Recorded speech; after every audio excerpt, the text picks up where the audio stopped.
Então, o nosso grande problema é que a gente começa a criar uma imagem de que nós não somos pecadores, de que essas coisas não acontecem conosco, de que os outros é quem pensam isso e nós não pensamos isso. Mentira, irmão. Isso existe dentro da igreja. Por quê? Porque nós somos pecadores e nós ainda estamos em tratamento. Então, o que a gente precisa começar a aprender, nas minhas andanças por aí, não foi no Mato Grosso, determinada família... tinha um pastor, o filho dele era presbítero, o filho dele adulterou. Eu fui conversar com o pai dele. O pai dele disse para mim assim, foi bom isso ter acontecido na minha casa. Eu falei, por quê? Porque chegou determinado momento que eu achei que o pecado não atingia mais a minha casa. Quando a gente começa a achar que, nós estamos indo na igreja todo domingo, nós somos bonitinhos, nossa, o pecado passou de longe, nós estamos prontos para cair. Todos os casos, não tem exceção, todos os casos de pastores que caíram em adultério, todos os casos, começaram dizendo assim, irmão, você não está se perfumando demais para ir aconselhar? Não, está tudo certo, não tem nada comigo, deixa que está tudo bem. Irmão, você não tomou banho e colocou uma roupa diferente para ir aconselhar? Não, está tudo comigo, não tem nada. Todos os casos as pessoas caíram. Então a gente tem que começar, às vezes eu falo, eu estou procurando usar da linguagem mais adequada possível com vocês, e da linguagem técnica, né? Mas o que eu estou procurando, que a gente tem que começar a aprender, é começar a ouvir, irmão, vai doer. Porque quando a gente for começar a ouvir, nas minhas andanças por aí, está um determinado grupo de oração. E aí, um desses camaradas, o filho, falou que tinha desejos homossexuais. Se alguém tiver aqui, eu duvido.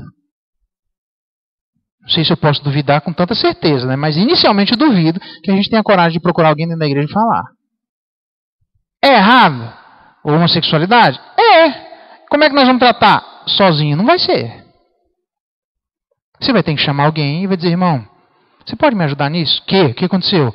Felipe, pastor, um colega, né? Pode me ajudar nisso? O que aconteceu?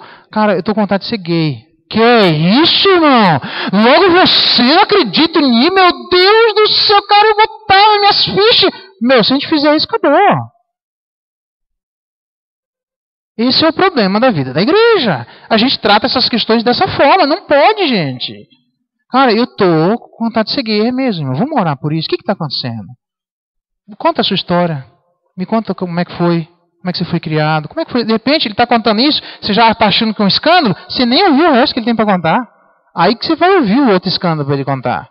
Então, a primeira coisa que eu acho para tratar nessas questões, homossexualidade, sexo fora do casamento, tanto faz se é solteiro, se é casado, se é viúvo, se é desquitado, a gente tem que começar a criar um ambiente na igreja para a gente ter coragem para procurar alguém para falar das nossas lutas.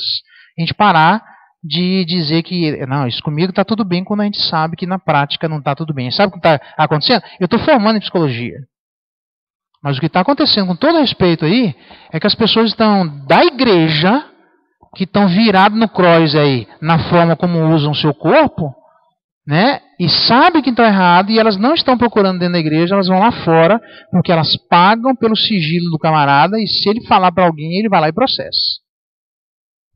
Porque daí eu falo para a reunião de oração, aí vem, o Felipe me contou, isso aconteceu aqui no Mato Grosso. Nenhuma igreja presbiteriana, mas aconteceu. O camarada foi falar da homossexualidade dele, aí vem um cidadão dizer, irmãos, vamos orar. Porque, não, está acontecendo um negócio muito grave, sabe? Nosso irmão Felipe, ele está querendo ser gay. Nossa, vamos orar por isso. Não, como? Como assim? Você vai falar isso sem autorização deles a dar público? Nós temos que começar a aprender como tratar as questões. Tem questão que eu já tratei na igreja, que nem o conselho ficou sabendo. E eu tenho autorização para fazer isso legalmente falando. Tá certo? E a igreja também. Aí eu entendo, faz sentido para mim, eu vim na escola dominical. Por quê? Se a tarefa de aconselhamento não é só do pastor, são de todos nós, alguém pode procurar você para poder se acertar sexualmente. E você vai ter que ter conselhos buscados na Escritura Sagrada para saber o que falar para ele. Aí faz sentido eu ir na escola dominical para buscar e encher minha cabeça, porque quando alguém vier falar alguma coisa para mim, eu sei o que eu devo fazer. Senão a escola dominical vira mero ritual, irmão. E tem muita gente que tá... Eu mesmo não aguento ritual assim, vazio, sem nada. Para mim não faz o menor sentido. Então a gente tem que ter um tipo de ambiente dentro da igreja. Aí Paulo dizendo que a igreja cria, ajustando cada parte, cada medula, em cada lugar no seu lugar. A igreja efetua o seu próprio aumento para si mesmo em amor. Então a igreja tem que aprender a se edificar. Mas quando acontece algum problema na sua casa, Milton, ou alguém vai na sua casa, a primeira coisa que você pensa é fazer o quê? Cadê o telefone do pastor? A pessoa está, né, virada numa troca de casal aqui. O que eu faço? Só um pouquinho, irmão. Pastor, pelo amor de Deus, está aqui um casal que precisa muito do Senhor. Está aqui, ó, vai lá que o pastor está esperando vocês. Aí tem 10 casais na igreja querendo trocar de casal. Aí tem mais 20 casais de jovens que está virado. Fora os casos de homossexualidade. Você acha que o pastor vai dar conta? Nunca, irmão. Não dá, nem que ele quiser, ele não dá conta. Então o que a gente tem que começar a entender é que nós temos um papel fundamental para começar a tratar dessas coisas entre nós. Então, conselheiros somos todos nós. A grande questão é que uns são os melhores e outros piores. Mas a gente tem que aprender a ser bons conselheiros. Então, eu acho que a minha percepção, eu posso estar enganado, alguém pode até dar uma outra ideia, está aberta a palavra, né? Mas eu tenho a impressão que a gente tem que começar a tratar das coisas mais estranhas para nós, dentro da igreja, entendendo que é um coração corrupto e que, neste caso, a corrupção apareceu dessa forma. Você já pensou se você fosse atender aquela mulher que o cachorro não queria sair de cima dela? Você vai dizer, credo, pastor, precisava falar isso? Ah, mãe, e aí eu vou ter que atender ela, eu vou falar o quê?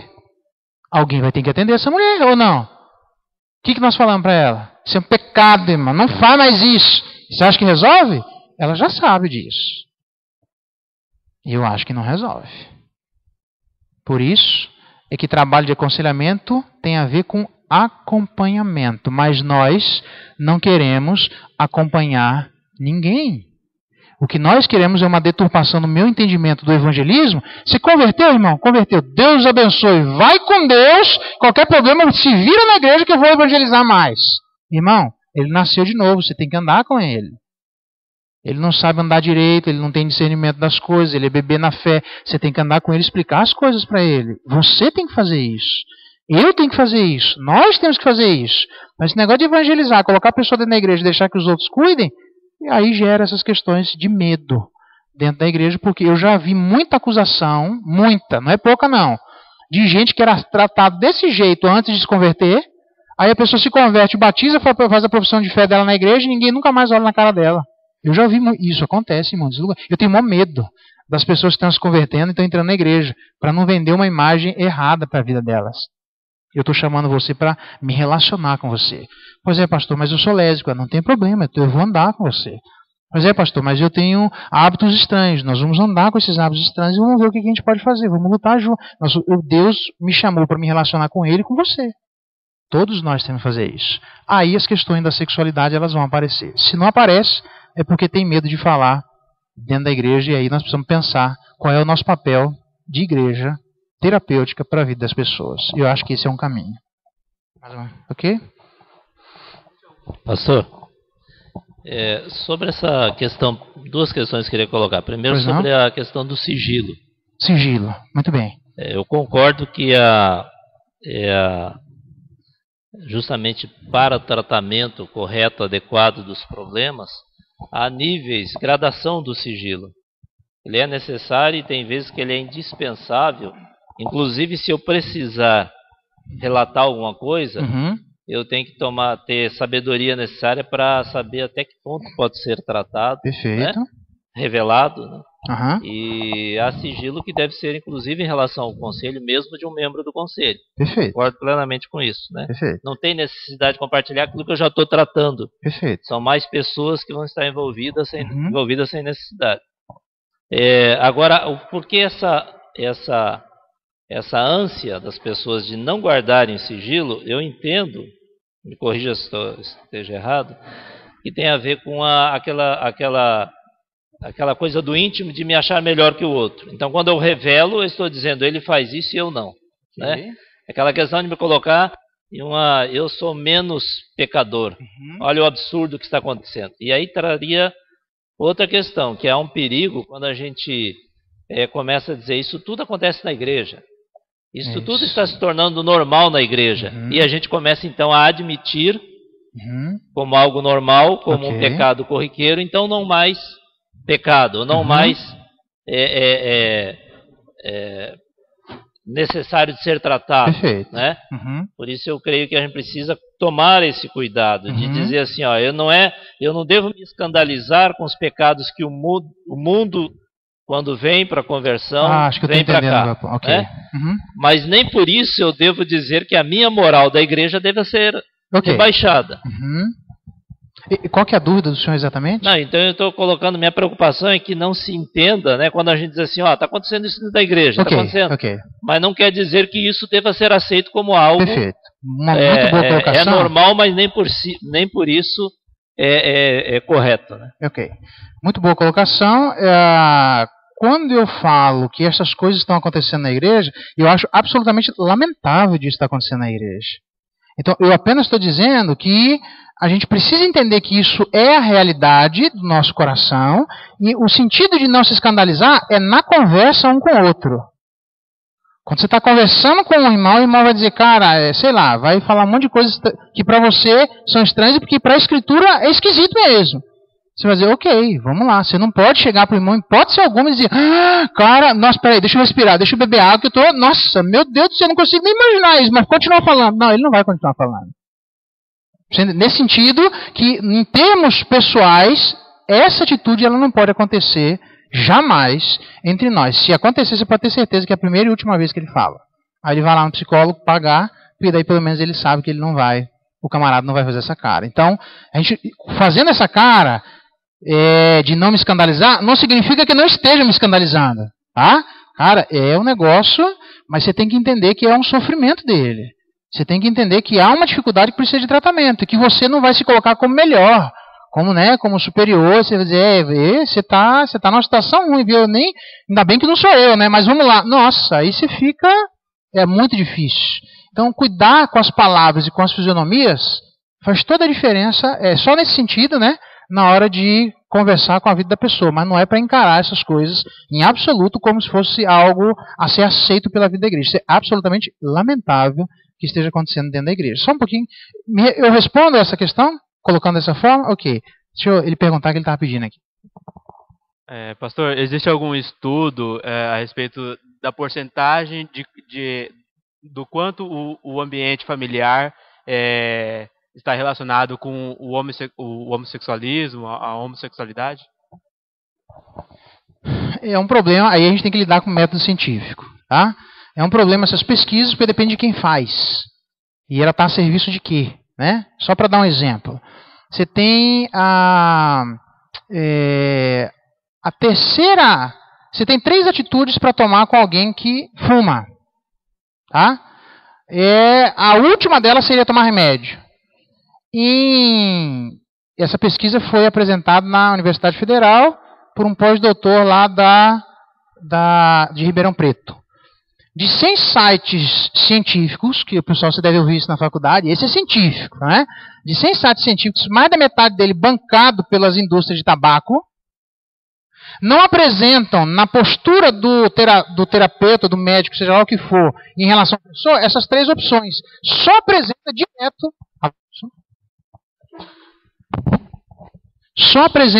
a opção do camarada tomar remédio. Por quê? Porque tem a indústria farmacêutica ganhando na história. E são mais de 50 sites ditos científicos. Então, a pesquisa, quando a gente olha para a pesquisa, qual é a quantidade? Por exemplo, você sabia que há uma grande quantidade de pessoas entre os homossexuais depressivas e que se suicidam no meio por causa do homossexualismo? Qual é a resposta que eles vão dar? É porque a sociedade está reprimindo, então nós temos que extravasar, por isso que nós estamos se matando e estamos depressivos. E eles vão fazer isso e a doença vai continuar estabelecida no meio deles. Então, quando a gente vai para a pesquisa, a gente vai ter dificuldade porque eles não querem que esses números signifiquem o que nós queremos que signifique. E aí nós temos um problema. Então, pesquisa, no meu entendimento, nós temos uma dificuldade para achar esses números. Tá? Só com relação ao que foi dito aí do presbítero Flávio, a respeito do aconselhamento, né, quando a pessoa chega para você e você não vai ter resposta a princípio, né? Às vezes depende muito do caso. Você não vai chegar ali e vai falar para o cara, faz isso ou faz aquilo. Você tem que escutar. E o que acontece muito dentro da igreja, assim, é essa questão mesmo de confiança, porque ela pode chegar para você e você não ter resposta, falar, opa, vou procurar alguém, ou às vezes se calar, que é o errado também. Você procurar alguém mais velho ou alguém de confiança, mais velho na fé, não necessariamente de idade, né? e buscar se formar e ter cuidado também do seguinte, você acha que aquela pessoa que você vai compartilhar é o seguinte, ó, fulano me falou isso e tal, o que você acha que eu devo falar para ela? Esse terceiro vai ainda passar isso para frente, né? E isso já vi casos, né, que passam para frente e tal, a pessoa pega e vaza da igreja. Por quê? Porque aquilo ali não foi tratado sigilosamente e tal. Então, esse cuidado, né, de se alimentar espiritualmente para abençoar a vida de outras pessoas, né, que você já falou muito isso na igreja, né? Então, assim, ter esse cuidado de quando não ter resposta, né, procurar a pessoa certa, né? Também não falar que, ó, fulano, beleza, tá bom, tranquilo, beleza, segue seu caminho que eu sigo o meu e tal, o que acontece, né? E inclusive casos que teve um rapaz de uma outra cidade que a gente conhecia e que depois de um certo tempo ele assumiu homossexualidade. Então a gente pergunta muitas vezes, mas enquanto ele estava na igreja e tal, ele era, não era e tal. E até o pastor Marcos, uma vez eu conversando a respeito disso, ele me falou que enquanto ele estava na igreja, às vezes ele tentava reprimir esse desejo, mas ninguém sabia de nada. Então assim, a pergunta naquele momento ele não tinha desejo ou ele não tinha ninguém para conversar, para falar a respeito disso, e isso depois se tornou algo, né? E tal. Então esse cuidado todo que a gente tem que ter de tentar ouvir, tentar passar para as outras pessoas, conversar, mas com as pessoas certas, e essa abertura que a gente tem que ter, né? Eu só consigo responder se nesse caso ele já tinha esse desejo dentro da igreja, conversando com ele.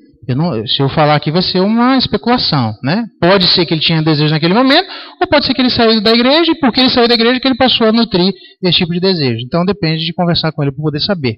Mas a sua postura é correta. Na hora de conversar, a gente não pode deixar as pessoas de lado. Como é que a situação é essa? Eu vou orar e vou pensar sobre o assunto. Você vai lá, antes de conversar com alguém, o que você vai fazer? O que é isso?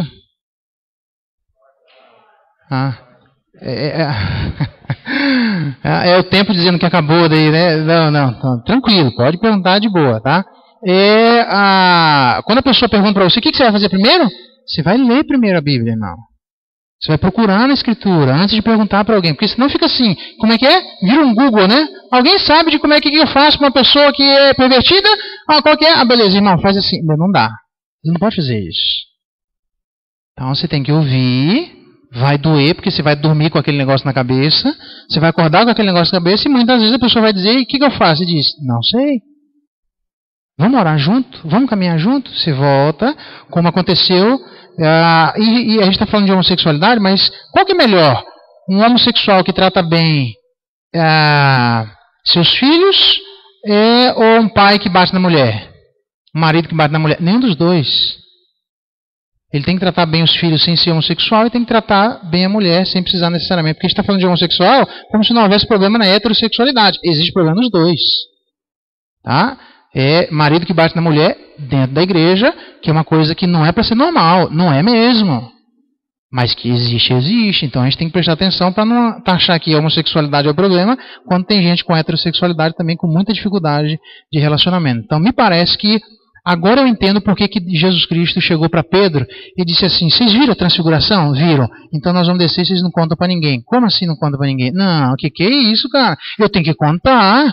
Tu já pensou quando você tiver um aumento de salário, dobro de salário? Alguém já teve um aumento de salário expressivo, assim, significativo, e aí você não contou para ninguém? Você já comprou um carro zero e não disse para ninguém? Cara, você quer colocar no Face e mostrar para todo mundo os quatro ventos saber o que aconteceu com você. Então por que é que Jesus Cristo disse para Pedro, Tiago e João, depois da transfiguração, disse, não conta para ninguém? Resposta, uma delas possível, para eles aprenderem a mortificar a carne. Porque não é só você ouvir uma desgraça e dizer, cara, eu tenho um negócio, olha, rapaz, é uma bomba. Você não faz ideia. Cara, é da igreja. Quando eu te falar, você nunca mais entra. A gente fica assim. Tanto de notícia ruim, quanto de notícia boa. E a gente tem que aprender a guardar as coisas. Se tem uma coisa difícil, a gente guardar as coisas no coração. É muito difícil. Aí o que acontece? Como é que é? Tá bom, irmão, você é meu melhor amigo, não conta pra ninguém. E esse melhor amigo tem um melhor amigo e outro melhor amigo, e daqui a pouco nós estamos cheios de melhores amigos dentro da igreja. Aí nós temos uma dificuldade grande. Todos esses valores que você falou aí, os valores pagãos, ímpios, eles chegam até nós através da cultura, né? E a grande voz da cultura pagã é a mídia de massa. E tudo isso que é feito na academia chega até nós através da mídia, em sites, na TV, filmes, né? O que acontece na novela, as pessoas falam e o que na novela é colocado como certo, as pessoas desenvolvem a tolerância, né? Isso é um exemplo do homossexualismo, né? Talvez antes do ano 2000, o homossexualismo era uma coisa terrível, ninguém aceitava praticamente. Depois que a Globo começou a colocar isso paulatinamente nas novelas, colocando uma boa imagem em cima de homossexuais, como pessoas até intelectualmente superiores, né? Pessoas muito simpáticas, muito solidárias, eticamente assim, elevadas. Isso começou a ter uma tolerância muito maior.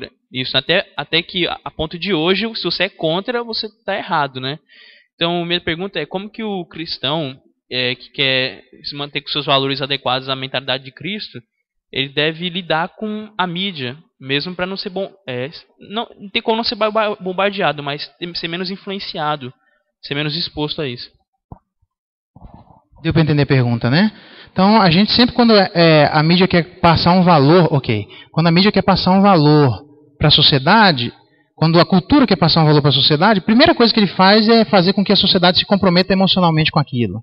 Essa é a estratégia de cara, tá? Então, por exemplo, passa um homossexual na novela que trata bem os outros, que é responsável, que cuida dos filhos. Aí passa um cara que vai na igreja, bate na mulher, arrebenta com o filho, e aí se diz, qual que você escolhe? O marido que bate na mulher e bate nos filhos ou o homossexual? Nenhum dos dois. Então, a gente tem que começar, dentro da igreja, a tratar como erro o homossexual e a tratar como erro o heterossexual que tem esses tipos de comportamento. Tem que ser, não pode ter dois pesos, duas medidas, tem que tratar tudo. Então eu acho que isso aqui é um tapa na cara da vida da igreja, que tratou umas questões e não tem tratado, às vezes, outras questões. Acho que a primeira coisa é essa. A segunda coisa é essa. Nós tínhamos que começar a aprender a fazer cultura. Lembra que eu disse para vocês? Então o grande problema nosso é que novela, telejornal, essas coisas estão na mão de quem? Na mão de ímpio. E os crentes têm que aprender a fazer engenharia, arquitetura, moda, né?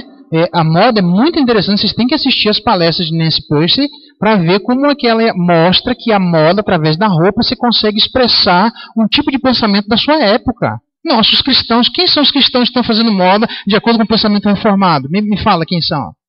A gente tem que aprender a fazer cultura, porque é muito mais fácil. Quem que é que está fazendo moda aí? Aê, achou uma, né? É isso aí. A gente tem que começar a criar as coisas, tem que parar de copiar as coisas. O nosso problema é que a gente está com preguiça mental e a gente quer copiar aquilo que os outros estão fazendo.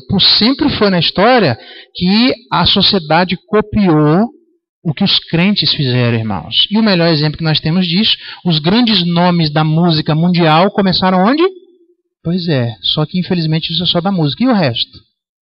Cadê? Da engenharia, da arquitetura, da moda, da nutrição, cadê o resto que eu não vejo essas coisas acontecer? Nós temos que sair. Então nós temos que começar a produzir as coisas para nós sermos essas pessoas a influenciar. Então eu acho triste quando a gente diz assim, política? Não quer nem saber de política porque o crente não pode se envolver em política. Então você vai ter que aguentar o que os outros vão decidir no seu lugar.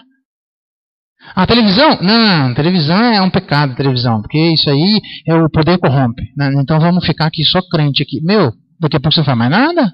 Virou Essênio. Essênio era uma tribo que achava que o jeito de reagir à cultura é ficando longe da cultura. Não, o jeito de reagir à cultura é transformando a cultura. Foi assim que Jesus Cristo fez. Então eu acho que a atitude que a gente precisa aprender a fazer é transformar a cultura. Para isso a gente tem que aprender a estudar e começar a desenvolver as coisas a partir do lugar que nós estudamos. Acho que essa seria pelo menos um indicativo, né? Não vou dizer que resolve, mas é um indicativo. Tá? E cuidado com o que você assiste. Ok? Tem microfone lá, perguntas mais. Dá o microfone aí para ele. Você vai perguntar, Ulisses? Oi. Pois não, pode perguntar. Aí depois eu passo para o senhor ali. Então. o jornalista, né? Jornalista. Aí, jornalista, isso aí, ó. uma pergunta o senhor já respondeu mais ou menos, que é Pois não. cultura, né? Aham. Mas eu tenho 3 amigos. 3 amigos mesmo. Uhum. Uma teve problema com traição no casamento dela. Ambos crentes. O outro amigo, depois de certo tempo, ele passou a ser homossexual. E outro amigo que não tem nada a ver com a igreja, que é intelectual, e a discussão com ela é uma amiga, é impossível. Porque se você toma uma certa postura, ela ignora, e isso é o que a maioria das pessoas, que eu acho, né? É um tipo de comportamento. Não quer ouvir, ignora. Parte do pressuposto que você como é que é a palavra? Fanático. Ok. Fanático. Então, como que eu reajo? Eu sei que o senhor já falou também que não pode fazer o pastor não é o Google, mas como eu vou aconselhar essas três pessoas? Ok. A minha amiga que o marido traiu ela. Uhum. E aí, nesse caso, a gente ainda até falou assim, isso não vai dar certo. Isso não vai dar certo, isso não vai dar certo, antes de casar. E aí agora fica difícil a gente falar de novo, porque fica como se fosse a gente falar assim, mas a gente avisou. O meu amigo, que é homossexual, ele é muito gente boa. Ele é uma pessoa assim, que na época que eu era amigo dele, eu pensava até assim, mas não pode acontecer uma coisa dessa. Tipo, eu não posso ter preconceito com isso, eu não posso ter esse impedimento. Ele é meu amigo, não tem como ter esse impedimento.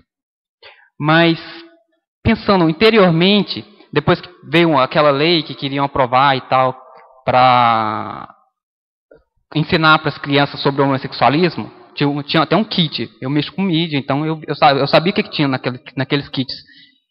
Eu não quero isso sendo ensinado para o meu filho. Então eu me sinto hipócrita em falar para o meu amigo que eu não sinto preconceito. Qual que é a sua dúvida? Você falou de 3 amigos e tal, mas qual que é a sua dúvida? Eu me importo, como que eu vou dizer o que para eles? Porque, sinceramente, é complicado o cristão se posicionar na sociedade. Isso aí eu acho que a maioria de nós já sabemos disso. É difícil. E qual que é a postura? A gente tem que... O que a gente deve falar para uma pessoa dessa? Eu te avisei? Eu me afastar do meu amigo? Ou ignorar a outra pessoa também que quer, tipo, revolucionária e não quer saber de nada? Só desliga aí para não dar microfonia aí. Isso. Vamos devagar. Preconceito todo mundo tem. Alô, som. Alô, som. Som. Alô.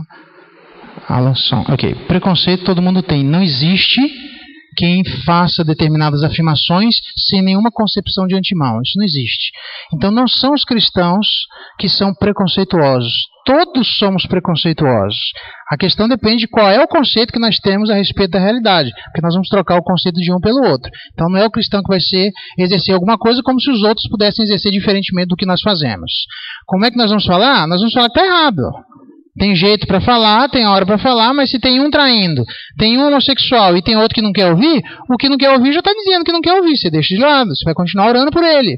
Porque Pedro nos diz que a gente deve estar pronto a dar razão da esperança que existe em nós. Para quem? Para quem perguntar para nós. E para estas pessoas, o que eu vou dizer? Veja, a gente não vai esfregar na cara, eu te disse, você estava errado. A primeira coisa que a gente tem que fazer com estas pessoas que estão fora da igreja é conduzi-las para Deus. Quando elas vão na presença de Deus, a partir dali você vai resolvendo. O problema é que a gente quer que as pessoas tenham um tipo de posturas, de comportamentos, sem que elas resolvam a sua postura em relação a Deus. Não vai ter. Um ímpio bem comportadinho, é isso que a gente quer. Não consegue. Porque ele tem uma rebeldia no coração dele em relação a Deus. Então, isso que a gente está propondo para a vida deles, eles não vão aceitar isso.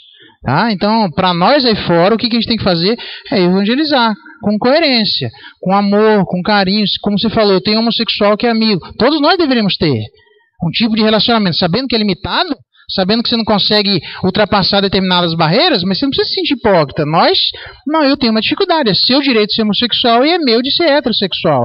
É seu direito de achar que o homossexualista está certo e o heterossexualista está errado, e é meu direito achar que o homossexualista está errado e o heterossexualista está certo. Vamos conversar e vamos ter que aprender a conviver com ideias diferentes. Para isso, tem uma palavrinha chamada assertividade.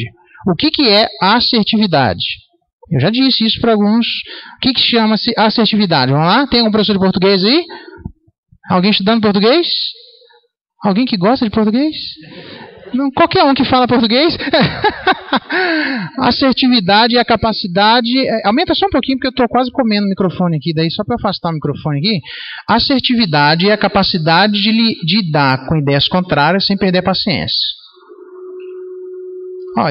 Eu acho que o Felipe, o homossexualismo eu acho que está correto. Eu acho que você está errado. Não, mas o homossexualismo, eu já falei para você que está errado, rapaz, você não está escutando, você é rebelde, larga a mão. E aí a gente já quer sair na pancada, não consegue. Só para você, para não achar que é loucura minha, dentro da igreja. Mas uma guria na Univag, porque o professor começou a falar que Deus não existe, foram parar, para ela não bater no professor, foi parar todo mundo na diretoria. Aqui na Univag, na faculdade. Aí ela veio para mim, cara, você é teólogo? Eu falei, sou de formação e pastor também. Nem todo teólogo necessariamente é pastor. E sou pastor também. Você tinha que estar na aula, que eu queria bater no professor, aquele camarada... Não, calma, devagar, o que aconteceu? Não, Deus não existe, é um absurdo, uma ofensa. Eu falei, não, você está errada. Como assim que eu estou errada? Você tem que aprender a respeitar o outro. Você tem que aprender a fazer com o outro o que você gostaria que ele fizesse com você. Mas acontece que ele não fez comigo. Você vai ter que ser assertiva. Você vai ter que ler. Aí ela disse assim, mas eu li um artigo. Você não está entendendo. Você vai ter que ler muitos artigos. Não é um artigo. Acho que acabou aqui, ó. Tá, isso. Você entende o que eu quero dizer? Então, para a gente conversar com as pessoas, vamos fazer um teste? Eu vou deixar esse teste para vocês. Se der alguma coisa muito errada, chama o pastor Nelson para socorrer, tá? Mas dos jovens aqui eu garanto aí. Vocês vão achar alguém na igreja, dos jovens, sobre um assunto que vocês pensem diferente. Pode ser política, pode ser namoro, pode ser qualquer coisa. Eu estou quase comendo o microfone aqui, tem isso. Eu estou quase... né?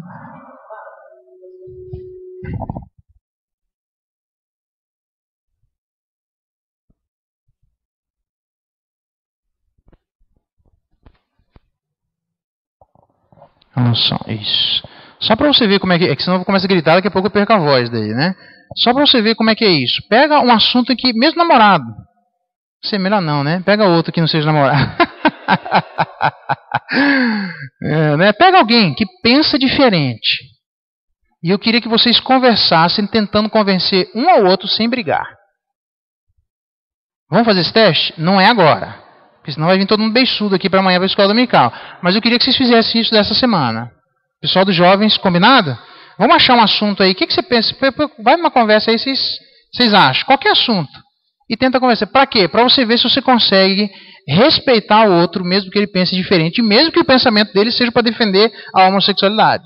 Você vai ter que aprender a dialogar com isso. E dialogar é muito difícil. A gente, nos Estados Unidos isso é mais comum, na Europa isso é mais comum, mas aqui no Brasil a gente já quer sair para vir de fato. Dificilmente a gente consegue. Você já viu debate acontecer no Brasil?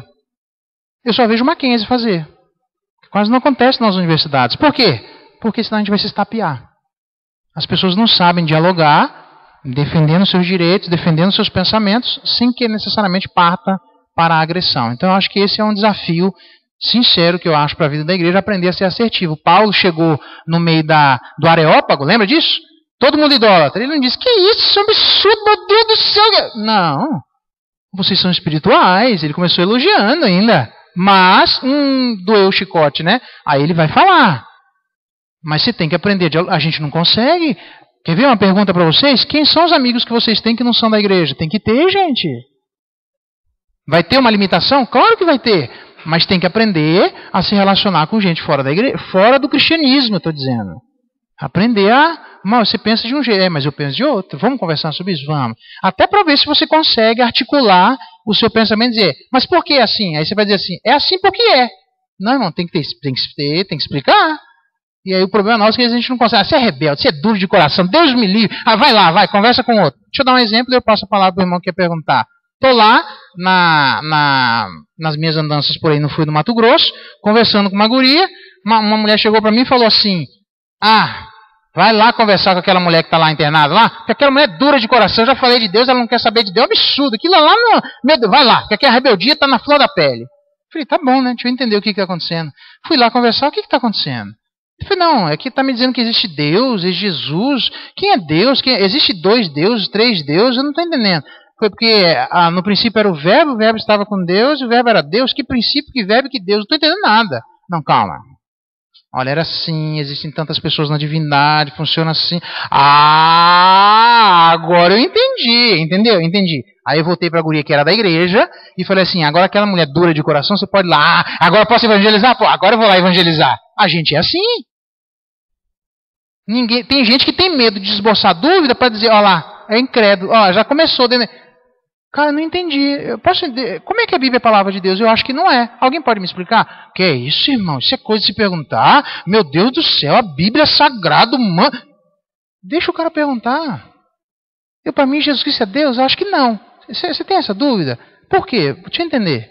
A gente tem que começar com dúvidas periféricas, a aprender no ambiente da igreja que existe um espaço para isso. Para quando chegar nos pontos mais centrais de dúvida, de que batem fundo no nosso coração, a gente tem abertura para falar, porque senão a gente vai ter muita dificuldade. Eu acho que ajuda pelo menos a dar um indício para saber. Assertividade. É mesmo? Você pensa nisso? É engraçado, eu penso diferente de você. Por que você pensa nisso? E começar a conversar com a pessoa, apesar do pensamento diferente. Porque quem convence não somos nós. A gente está aqui para testemunhar, não é para convencer. Tá? Só os eleitos que vão ser convencidos. O irmão quer perguntar? Bom, mais uma outra questão sobre... A gente está falando sobre comportamentos, né, e crenças ou atitudes.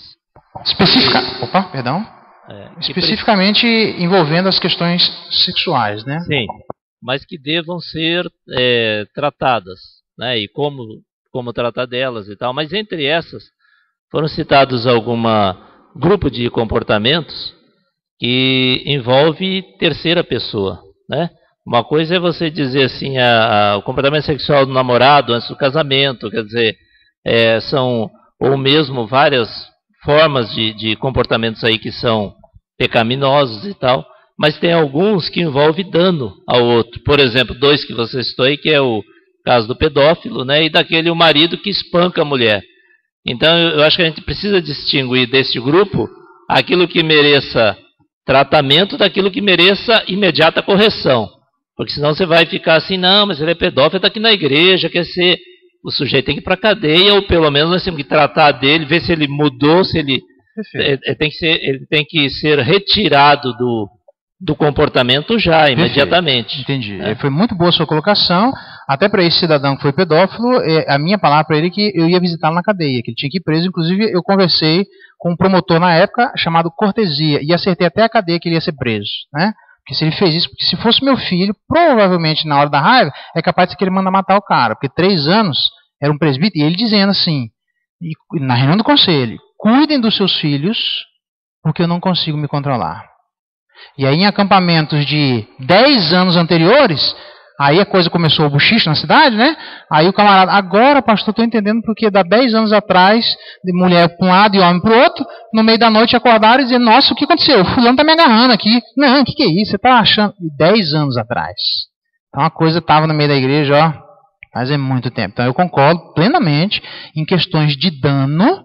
Isso precisa ser tratado imediatamente, porque tem uma vítima na história que está sendo prejudicada já faz muito tempo. E uma das dificuldades das vítimas serem restauradas é exatamente porque não acontece nada com quem fez alguma coisa de errado com elas. Então, tanto o marido quanto bate na mulher, ou a mulher no marido, tá? Você vai rir, mas tem casamento em que a pessoa pode se tornar cadeirante por um acidente. Tem? E aí o camarada não tem condição de se defender, a mulher vai lá e cabeça garrafada na cabeça. E tem, irmão, claro. Esse é a Lei Maria da Penha, cadê o pena que ele não está aí, podia me ajudar, né? Lei Maria da Penha serve tanto pro homem que bate na mulher, quanto na mulher que bate no homem. Eu espero que não esteja nem a mulher aqui tão empolgada assim, né? Para homem, aí, ó, tá vendo? Eu nem sabia disso. Aqui é a minha consulta jurídica nas minhas andanças no Mato Grosso, a Lei Maria da Penha foi aplicada para homem. Quer dizer, protegendo o homem, entendeu? Ele apanhava da mulher. Ok, tá? Então, são casos de dano. Esses casos de dano, bem lembrado, precisam ser acertados imediatamente. Esses casos de ter paciência para ouvir é quando não existe dano para a terceira pessoa, porque senão aí fica uma situação extremamente complicada, tá? Você quer perguntar? Ok. Perguntas mais? Tudo tranquilo? Pois não, irmão. Entrega lá o microfone para ele lá daí. Vocês estão muito tranquilos nas perguntas, né? Tá tudo facinho de responder aí. Pode abrir o coração, irmão. Amém. Meu nome é Cleberson, eu sou publicitário. E algumas coisas que a gente conseguiu entender quando o senhor falou aí, eu concordo em parte que o senhor disse sobre o homem ser fruto mesmo um pouco do meio que ele vive, né? Sobre como está dentro de casa. Eu acho que realmente a família, a sociedade está como está por uma falha da família com a educação, com cultura, com correção. A outra parte são as influências externas que a gente tem. E como publicitário, a gente procura sempre, quando vai fazer uma propaganda, estudar um pouco o consumidor. Na verdade, vamos falar o pessoal-alvo que a gente quer atingir. Já chego onde a gente vai chegar na sexualidade, mas deixa eu conduzir um pouco o pensamento aqui. A gente procura estudar onde ela vive, qual é a classe social que ela tem, qual é a formação que ela tem, qual é a cultura que ela tem. Para quê? Para poder criar algo que atinja o nosso objetivo. E, geralmente, esse estudo nos conduz a entrar na memória, nos registros que ela tem. Eu, digo por mim, fui abusado sexualmente quando tinha na faixa de uns 8 anos de idade em São Paulo, ali em Osasco. Existe algum, no caso você citou, que existe a pessoa que ela entra para o homossexualismo por causa desse registro dela, às vezes até não consciente, mas ela é influenciada pelos seus registros.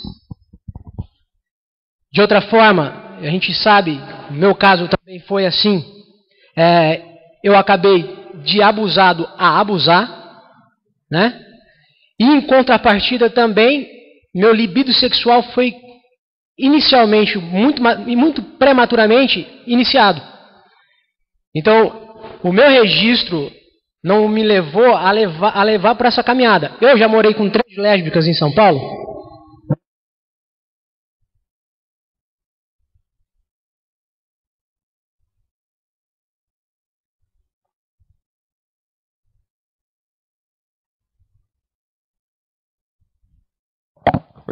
Som. Eu já morei com 3 lésbicas em São Paulo. Morava eu e mais 3 lésbicas. E numa das conversas, hoje entendo de fora, mas naquele momento não entendi e achava super normal. Ela vivia num ambiente familiar, a princípio, agradável. A princípio, o ambiente dela era natural. Só que a projeção que ela tinha de pai era uma que era contrária ao que ela tinha de registro. Porque quando ela chegava em casa, ela viu o pai batendo na mãe.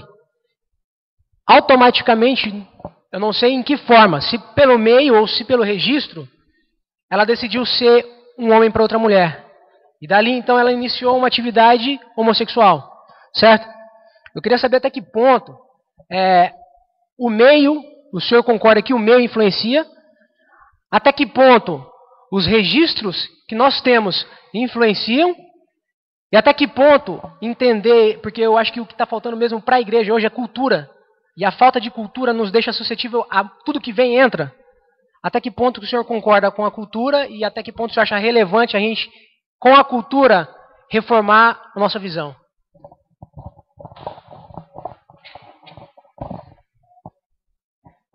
Muito boa pergunta, né? Aliás, muito boas perguntas, né? Tem muitas perguntas aí. Primeiro, quem entrou com essa ideia de que o homem é influenciado assim, tá? E que quase, vamos cuidar dos termos agora. Quem cuidou de que o homem seria determinado pela cultura foi John Locke. John Locke é um filósofo que dizia que o homem é uma tábula rasa. E por ele ser uma folha em branco, a sociedade é quem vai escrever o que este homem ou esta mulher vai ser. Logo, tudo aquilo que ele fizer é fruto de quem escreveu nele. Tá? Então, biblicamente falando, não é verdade, porque nós nascemos com alguma coisa dentro de nós não nascemos com uma tábula rasa. Vocês lembram que vai estar escrito até estava escrito lá de John Locke, eu só pulei, sei lá o que aconteceu lá, depois eu vejo lá. Eu até pulei isso, mas era interessante que responder parcialmente a sua pergunta, né? Então, John Locke que dizia isso e a gente acha que está errado. Sabe aquele negócio de você ligar o computador e dizer assim, fulano, põe alguma coisa no meu computador que meu computador não tem nada. Não, pera lá, se você ligou o computador ele tem alguma coisa. Dessa alguma coisa que o seu computador tem, não tem nada útil para o que você quer fazer, mas para você ligar tem que ter alguma coisa. Então não é verdade que nós nascemos sem nada, nós nascemos com algo. Tá? Então, por isso que nós não usamos o termo determinado. Porque se nós fôssemos determinados socialmente, não seria possível a história, por exemplo, de José do Egito, né, vendido pelos pais. Socialmente o cara foi extremamente injustiçado e ele tinha tudo para ser uma pessoa rebelde. No entanto, não foi. E por aí, sucessivamente, você pode colocar histórias de pessoas que viveram ambientes absolutamente desfavoráveis para serem homens e mulheres de Deus e foram homens que superaram o lugar onde eles estavam. Então, por esta simples experiência, não é possível a gente aceitar que o meio determina. Agora, ele influencia? É óbvio que sim. Até para eu dizer que não, eu estou dizendo não a alguma coisa que está acontecendo no meio. Então, o meio influencia a vida de todos nós. Tá? Por isso é que parece ser uma coisa ruim, às vezes densa, mas eu coloquei aqui para vocês, porque se nós não soubermos as perguntas de nosso tempo, a gente não sabe nem o que falar para as pessoas. A gente tem que saber em que ponto que está para poder conversar com a vida das pessoas. Então, a primeira pergunta seria essa, a primeira resposta. Segunda pergunta sua, até que ponto eu concordo com a cultura, não é isso? Bom, eu tenho que responder isso com uma pergunta, até que cultura nós estamos falando? Né? Porque se for uma cultura, existem duas posições. Uma posição que é dos essênios, que é fruto lá, existiam alguns partidos na época de Jesus Cristo, e um desses partidos eram os essênios de João Batista, que entendia que a forma de não se contaminar com a cultura é criando uma cultura à parte e longe, separada dessa cultura. Eu não acredito que seja essa a forma que Deus haja, porque se Deus fosse agir se afastando da cultura, o que é que ele faria? Ele não se encarnaria. Porque o povo tá ruim, então pega esse planetinha com esse monte de gente que está em pecado e põe no quinto dos universo, né? E eu vou viver aqui daí. Não é isso que Deus fez. Deus entra e ele vai redimir aquilo que está faltando. Então, me parece que a melhor posição é a vida dos cristãos. Eles precisam entrar na cultura e redimir. Daí o livro, por exemplo, de Poitras, Verne Poitras, um filósofo que fala redimindo a ciência, por exemplo, tá? Redimindo a política. E por isso que nós, cristãos, devemos usar esse termo de redenção, não exclusivamente de salvação, mas também redenção a partir dos salvos, mostrando que a cultura é possível ser feita a partir de outro ponto de vista ou de outro referencial. O problema é que nós não estamos fazendo. Por exemplo, quem aqui não gosta de filosofia? Deus me livre, cruz credo, filosofia põe para longe. Calvino dizia que os crentes devem fazer uso da filosofia daquilo que ela tem de bom para nós. O problema é que para vocês normalmente foram passado que a filosofia naturalista é o único tipo de filosofia possível. E isso não é verdade. Existem outras filosofias também possíveis. Exemplo, na Inglaterra existe um periódico com os 10 filósofos mais respeitados de toda a Europa, onde 3 deles, respeitados por toda a Europa, são crentes, com filosofia cristã. Percebe? Então, é possível eu me envolver com a cultura sem ser produto da cultura? Esse é o desafio. Jesus Cristo estava lá, estava no meio deles, mas não se tornou aquilo que eles eram. Então, o que ele fez foi salgar, foi iluminar. E por aí nós precisamos ter todos os artifícios para poder salgar e iluminar a vida das pessoas. Então, a segunda pergunta, eu daria essa resposta, que eu não sou contra a gente ficar longe. Dependendo do que, né? Ir para o carnaval, pregar no carnaval, eu acho que está errado. Na minha opinião, eu acho que está errado. Por quê? Eu já disse isso para a igreja. Quando Jesus Cristo foi ser crucificado, lembra que Pedro tira a espada e ele diz, embainha a espada, porque aquele que viver pela espada vai morrer dela, né? E ele diz assim, é hora das trevas. Lembra disso? Eu não me lembro, apesar de existir prostíbulo na época de Jesus Cristo, prostituição não é coisa de agora, né? As pessoas dizem que é a profissão mais antiga do mundo, né? Prostíbulo está desde, logo depois de Caim e Abel, matou Lameque e ouvia Dais e Lá, mulheres de Lameque. Poligamia já está lá no Éden, lá logo depois, lá no comecinho, lá, né? Depois do Éden. Então, a promiscuidade sexual está lá atrás. E não me parece que me corrija se eu estiver enganado, eu não vi Jesus Cristo indo conversar com a prostituta no prostíbulo. Ou eu estou errado? Ele foi na casa dela. Ele foi na casa do fariseu que metia a mão, de Zaqueu, né? Que ele diz, se eu defraudei alguém, eu restituo 4 vezes mais. Você acha que ele não tinha defraudado? Esse é irmão desse, que é primo desse, que é tio do outro, né? Mas lógico. Percebe? Então Jesus Cristo não foi no ambiente onde as pessoas praticavam os seus atos ilícitos. Então é estranho para mim as pessoas hoje, mas nós temos que ir lá e tirar... Geralmente vem desse mau entendimento. Nós temos que tirar as pessoas do inferno e temos que ir lá no meio do prostíbulo. É hora das trevas, não é hora de sei lá. Você pode ter acesso a essas mesmas pessoas em outro momento. Por que tem que ser nessa hora? Deixa eu entender. Eu acho muitos que... mas a pessoa não sai distribuindo sopão para os caras... Entre falar em sopão e prostíbulo, nossa, para mim é uma diferença absurda. Olha lá, vamos devagar. Alguma coisa errada eu deitar na rua? Errado só para mim. Eu estou me prejudicando. Se quiser dormir na rua, pode dormir. Agora, daí dizer que por causa disso eu vou lá no prostíbulo, vou lá no carnaval pregar, olhar a mulher pelada e dizer Jesus te ama e eu também, não dá. Porque se você olhar a mulher pelada e não sentir nada, ou você é gay, só pode, não sei. Né? Então, eu tenho dificuldade de entender que as pessoas, a igreja teria essa missão de ir lá no meio da prostituição para tirar as pessoas de lá. A gente pode ter acesso a essas mesmas pessoas em outros horários que não sejam lá.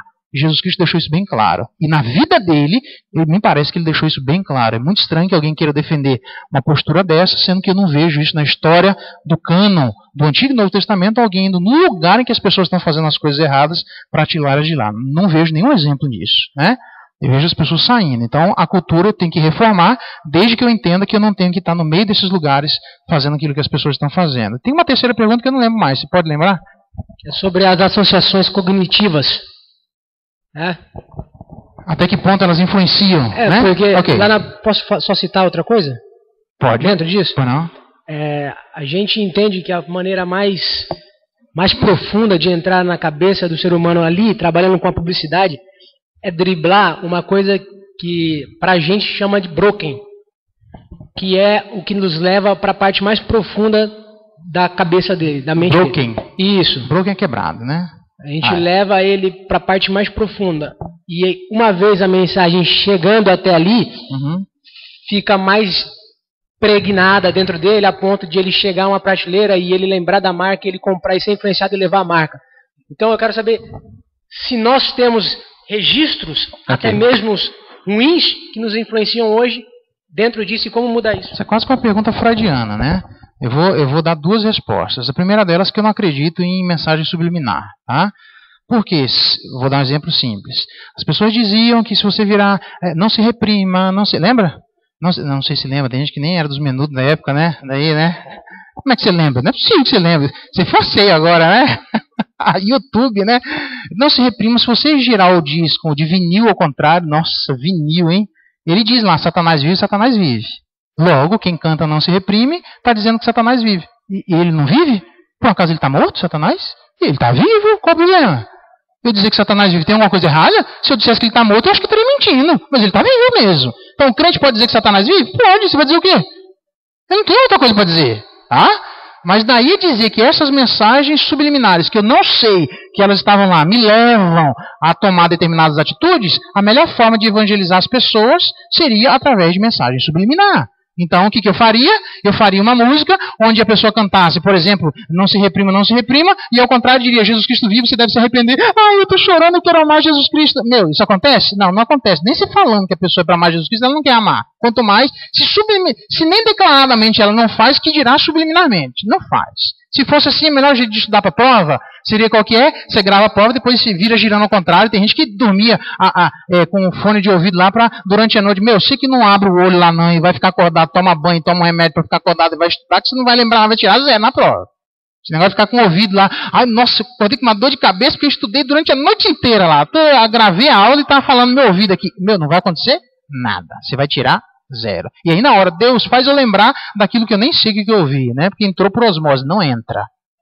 Isso não é verdade. Esse é o mesmo tipo de argumento sobre objetos, e aqui eu vou abrir um negócio que pode ser arriscado fazer isso, mas eu vou fazer, de objetos com suposta maldição. Tem uma coisa acontecendo na sua casa errada? Deixa eu ver. Tem alguma coisa nessa casa. Olha aqui, quem que te deu isso aqui? Pé de coelho, cara. O cara fez macumba. Os espíritos malignos durante a noite estão saindo desse pé de coelho, invadindo a sua casa e fazendo tudo isso acontecer na sua família. Se isso fosse verdade, a melhor forma de evangelizar a vida das pessoas seria fazer o quê?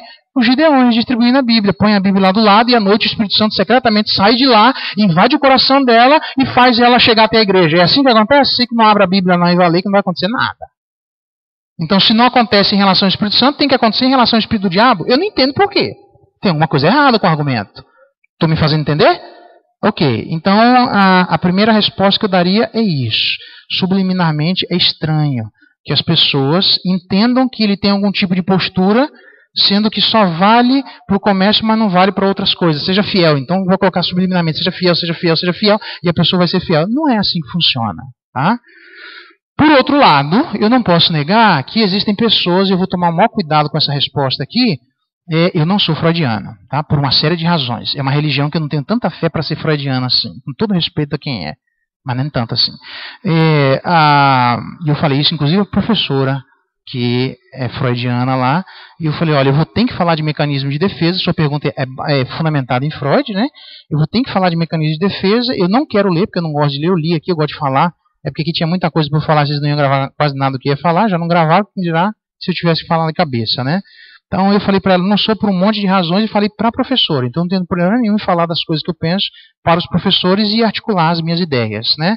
Só que eu não posso negar, embora eu não seja freudiano, que determinadas marcas que ficam entre nós, às vezes quando criança, podem nos fazer repetir determinadas atitudes quando adulto, e eu não necessariamente fazer ligação disso lá atrás. Isso pode acontecer? Eu acho que pode. O nome para isso chama-se act out. Né? Parece que é um nome chique. Ação sem consciência, tá certo? Acting, ação, out, sem você perceber do que você está fazendo. Né? Então você está agindo baseado numa marca que aconteceu. Exemplo, deixa eu tentar dar um exemplo sem expor ninguém. Né? Acontece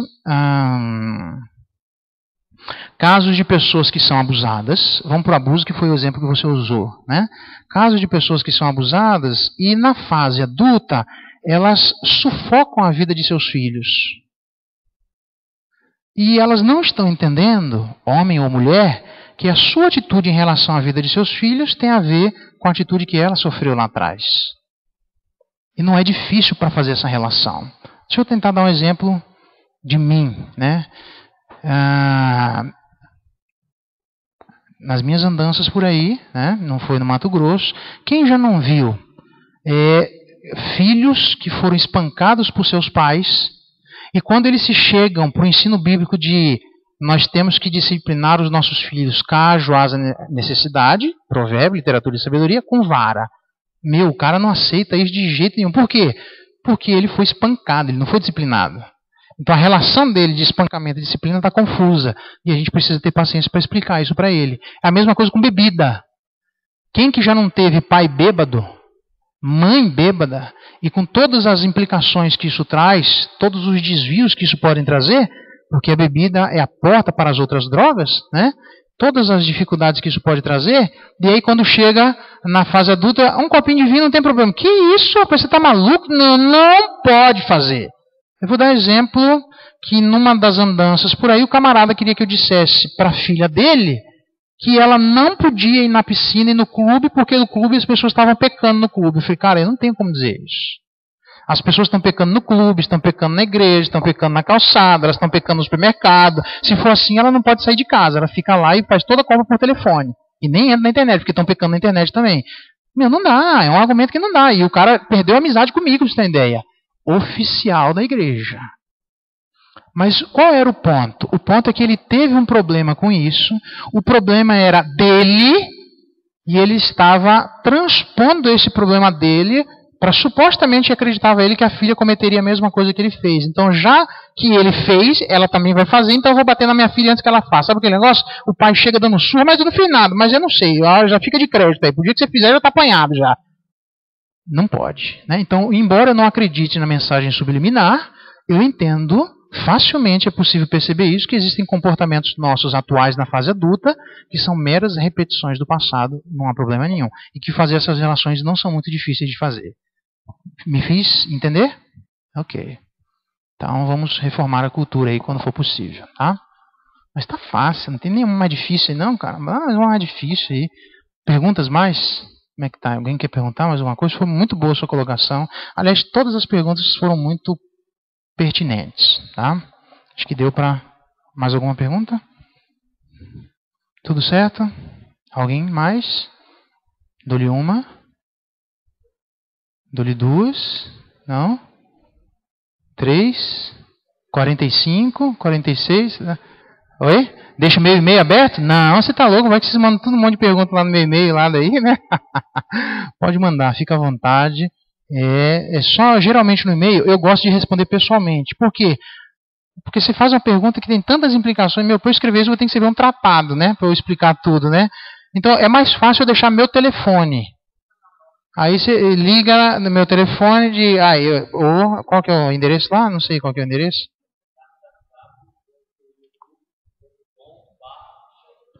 Ave. Blado, blado, blado? Não, né? Xandicura. Como é que é o nome? O começo? youtube.com/Xandicura. Ele vai mudar esse nome aí porque o nome tá meio esquisito, né? Mas é Xandicura, né? Xandicura tá lá. Tem gente que mandou pergunta para mim e eu tô respondendo porque falar é mais fácil, assim. Eu acho que dá mais, porque senão eu vou ter que escrever um monte de tratado sobre um monte de coisa daí. E se você quiser ligar para mim, se faça presente, manifeste, pastor, eu queria conversar com o senhor. O que é isso? Aí eu falo que é mais fácil eu me expressar do que eu escrever tudo isso que eu estou pensando daí. Tá bom? Eu acho que demora muito para escrever. Não é cura espiritual, é porque cura tem a ver, na verdade, cura tem a ver com alguma coisa do bombeiro que eu não sei o que é, mas tem alguma coisa a ver com bombeiro. Mas para explicar isso para o mundo inteiro que cura tem a ver com bombeiro, não tem a ver com espiritual, é mais fácil mudar o nome, que é o que eu acho que ele vai fazer daí, né? Tá? Certo, eu acho que as perguntas ainda estão... dá para esquentar mais, né? Mas eu entendo que um primeiro encontro é natural, já tá bom, né? Acho que tá bom. Obrigado pela paciência de vocês. Eu queria orar para encerrar esse momento e passo a palavra para o irmão daí, tá? Que Deus abençoe a vida de cada um de vocês.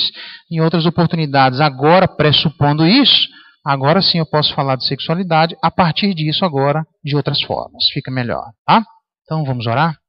Deus, obrigado por esse momento que nós tivemos de tentar entender as questões da nossa época e como a igreja pode lidar com elas. Nos ajuda nisso, a aprendermos que o nosso corpo também deve estar envolvido no exercício da nossa espiritualidade. E essa é uma das razões porque o Senhor se encarnou. Porque o Senhor vai resgatar a vida de cada um de nós, não só a nossa alma ou espírito, mas o Senhor também vai resgatar a nossa parte física. Então nos ajuda a entendermos que no exercício da nossa espiritualidade, a forma como nós nos utilizamos do nosso corpo também deve fazer parte do nosso exercício espiritual. Não é à toa que a tua palavra nos diz que todos haveremos de comparecer ante o tribunal de Deus para prestarmos contas do bem ou mal que nós fizemos por intermédio do corpo. Então nos dê graça para que possamos usar o nosso corpo e ajudar os nossos irmãos também a usarem seus corpos para bendizer, louvar e apontar para o Senhor. Fica com a vida de cada um de nós a nossa oração agradecidos em nome de Jesus. Amém.